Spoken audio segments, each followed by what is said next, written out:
ओम श्री परम आत्मने नमः। ओम श्री कृष्णाय नमः। श्रीमद् भागवत महापुराण तीसरे स्कंद में 33 अध्याय हैं। आज पाठ करेंगे 25वें अध्याय का। पाठ का शीर्षक देवहूति का प्रश्न तथा भगवान कपिल द्वारा भक्ति योग की महिमा का वर्णन।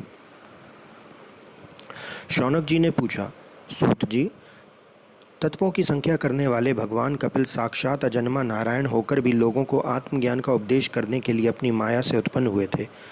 मैंने भगवान के बहुत से चरित्र सुने हैं, तथापि इन योगी प्रवर पुरुष श्रेष्ठ कपिल जी की कीर्ति को सुनते सुनते मेरी इंद्रियां तृप्त नहीं होती। सर्वथा स्वतंत्र श्री हरि अपनी योग माया द्वारा भक्तों की इच्छा के अनुसार शरीर धारण करके जो जो लीलाएं करते हैं वे सभी कीर्तन करने योग्य हैं। अतः आप मुझे भी वे सभी सुनाइए, मुझे उन्हें सुनने में बड़ी श्रद्धा है। सूत जी कहते हैं, मुने आपकी ही भांति जब विदुर ने भी यह आत्मज्ञान विषयक प्रश्न किया तो श्री व्यास जी के सखा भगवान मैत्रेय जी प्रसन्न होकर इस प्रकार कहने लगे। श्री मैत्रेय जी ने कहा, विदुर जी, पिता के वन में चले जाने पर भगवान कपिल जी माता का प्रिय करने की इच्छा से उस बिंदुसर तीर्थ में रहने लगे।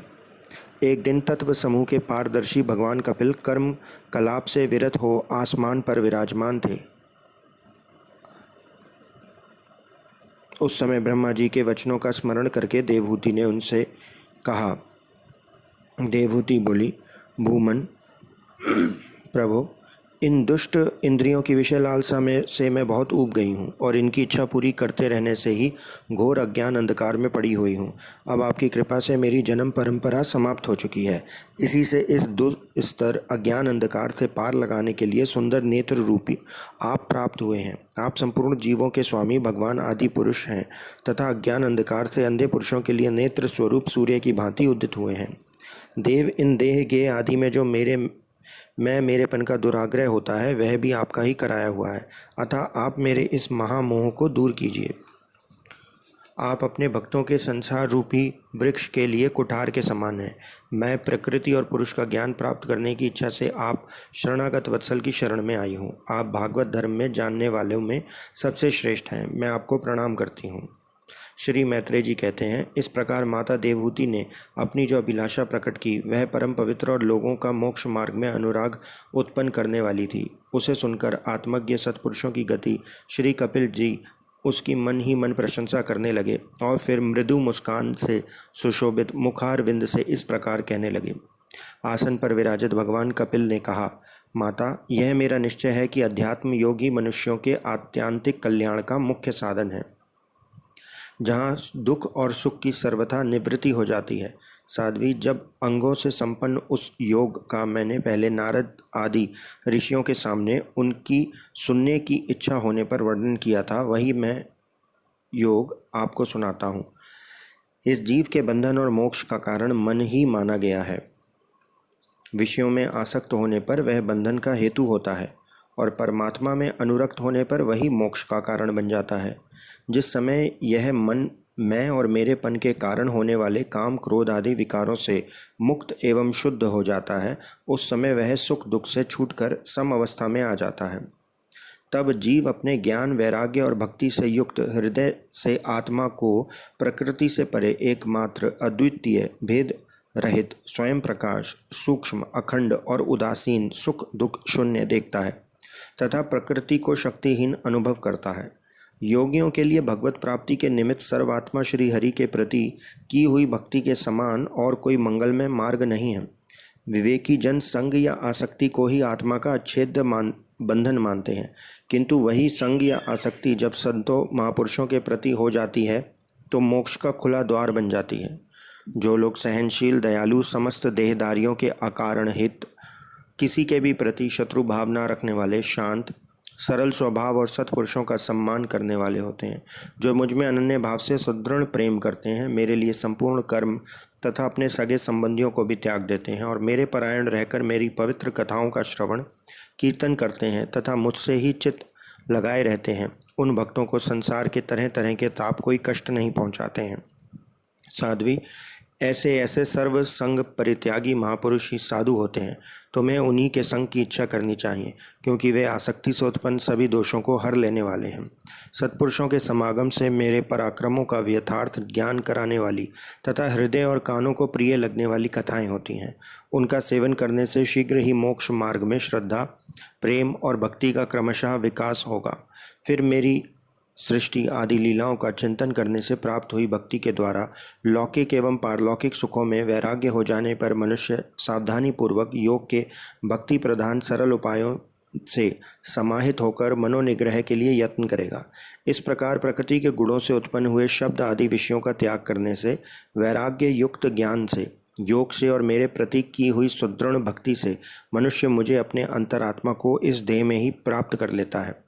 देवहूति ने कहा, भगवान, आपकी समुचित भक्ति का स्वरूप क्या है और मेरी जैसी अबलाओं के लिए कैसी भक्ति ठीक है, जिससे कि मैं सहज में ही आपके निर्वाण पद को प्राप्त कर सकूं।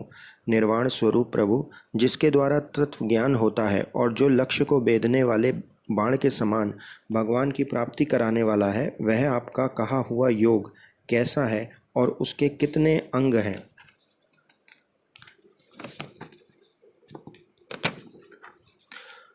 अरे, ये सब आप मुझे इस प्रकार समझाइए जिससे कि आपकी कृपा से मैं मंदमती स्त्री जाति भी इस दुर्बोध विषय को सुगमता से समझ सकूं। श्री मैत्रेय जी कहते हैं, विदुर जी, जिसके शरीर से उन्होंने स्वयं जन्म लिया था, उस अपनी माता का ऐसा अभिप्राय जानकर कपिल जी के हृदय में स्नेह उमड़ आया और उन्होंने प्रकृति आदि तत्वों का निरूपण करने वाले शास्त्र का, जिसे सांख्य कहते हैं, उपदेश किया। साथ ही भक्ति विस्तार एवं योग का भी वर्णन किया। श्री भगवान ने कहा, माता, जिसका चित्त एकमात्र भगवान में ही लग गया है, ऐसे मनुष्य की वेद विधि विहित कर्मों में लगी हुई तथा विषयों का ज्ञान कराने वाली कर्मेंद्रिय एवं ज्ञान इंद्रिय, दोनों प्रकार की इंद्रियों की जो सत्व मूर्ति श्री हरि के प्रति स्वाभाविक ही प्रवृत्ति है, वही भगवान की अहेतुकी भक्ति है। ये मुक्ति से भी बढ़कर है, क्योंकि जठरानल जिस प्रकार खाए हुए अन्न को पचाता है, उसी प्रकार यह भी कर्म संस्कारों के भंडार रूपी लिंग शरीर को तत्काल भस्म कर देती है। मेरी चरण सेवा में प्रीति रखने वाले और मेरी ही प्रसन्नता के लिए समस्त कार्य करने वाले कितने ही बड़भागी भक्त, जो एक दूसरे से मिलकर प्रेम पूर्वक मेरे ही पराक्रमों की चर्चा किया करते हैं, मेरे साथ एक ही भाव यानी सायुज्य मोक्ष की भी इच्छा नहीं करते। माँ, वे साधुजन अरुण नयन एवं मनोहर मुखारविंद से युक्त मेरे परम सुंदर और वरदायक दिव्य रूपों की झांकी करते हैं और उनके साथ सब प्रेम संभाषण भी करते हैं, जिनके लिए बड़े बड़े तपस्वी भी ललायित रहते हैं। दर्शनीय अंग प्रत्यंग, उदार हास विलास, मनोहर चितवन और सुमधुर वाणी से युक्त मेरे उन रूपों की माधुरी में उनका मन और इंद्रियां फंस जाती हैं। ऐसी मेरी भक्ति ना चाहने पर भी उन्हें परम पद को प्राप्ति करा देती है। अविद्या की निवृत्ति हो जाने पर यद्यपि वे मुझे मायापति के सत्य आदि लोकों की भोग संपत्ति भक्ति की प्रवृत्ति के पश्चात स्वयं प्राप्त होने वाली अष्ट सिद्धि अथवा बैकुंठ लोक के भगवदीय ऐश्वर्य की भी इच्छा नहीं करते, तथापि मेरे धाम में पहुंचने पर उन्हें ये सब विभूतियां स्वयं ही प्राप्त हो जाती हैं, जिनका एकमात्र मैं ही प्रिय आत्मा, पुत्र, मित्र, गुरु, सुहृदय और इष्टदेव हूँ। वे मेरे ही आश्रय में रहने वाले भक्तजन शांति में वैकुंठ धाम में पहुंचकर किसी प्रकार भी इन दिव्य भोगों से रहित नहीं होते और न उन्हें मेरा कालचक्र ही ग्रास कर सकता है।